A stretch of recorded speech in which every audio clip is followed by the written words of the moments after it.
Introduction. From the Trail of Tears to Wounded Knee and Little Bighorn, the narrative of American history is incomplete without the inclusion of the Native Americans that lived on the continent before European settlers arrived in the 16th and 17th centuries.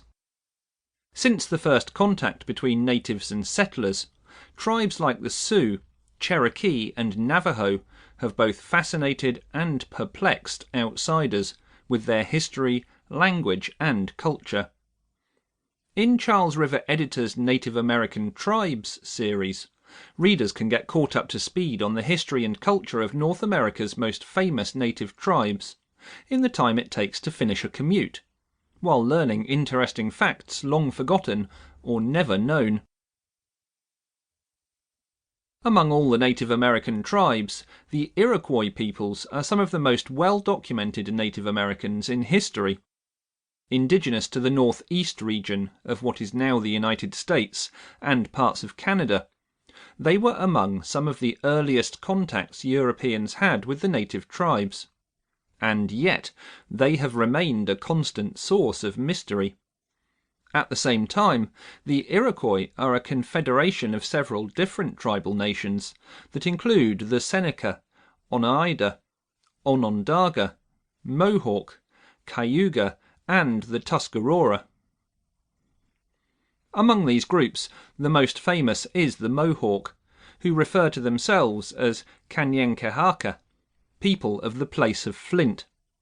But pop culture has a very different image in mind when it comes to the Mohawk and the Iroquois as a whole.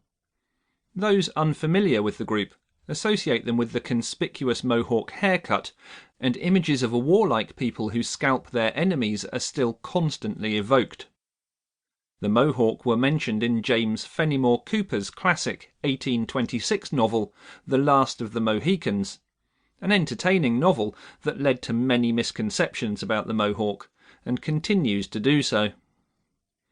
That said, European settlers who came into contact with the Mohawks in the northeast certainly learned to respect their combat skills, to the point that there were literally bounties on the Mohawks' heads, with scalps fetching money for colonists who succeeded in slaying them and carrying away the battle prize. Both the British and Americans encountered some of their military leaders, who subsequently became well known as portraits were made of them, and word of their actions travelled.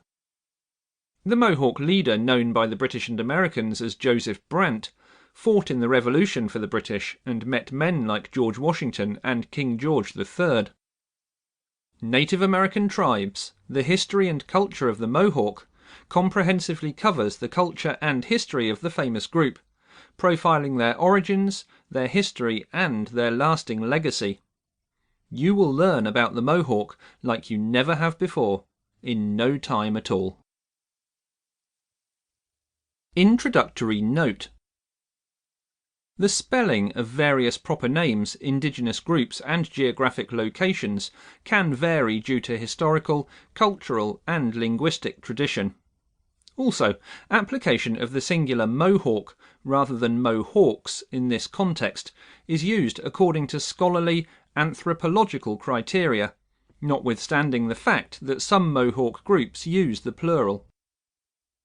Many modern scholars distinguish between the Iroquois League and the Iroquois Confederacy, with the League referring to the ceremonial and cultural institutions embodied in the Iroquois Grand Council, and the Confederacy referring to the decentralized political and diplomatic entity that was formed. While the League still exists today, the Confederacy was officially dissolved after the defeat of the British and allied Iroquois nations during the American Revolutionary War.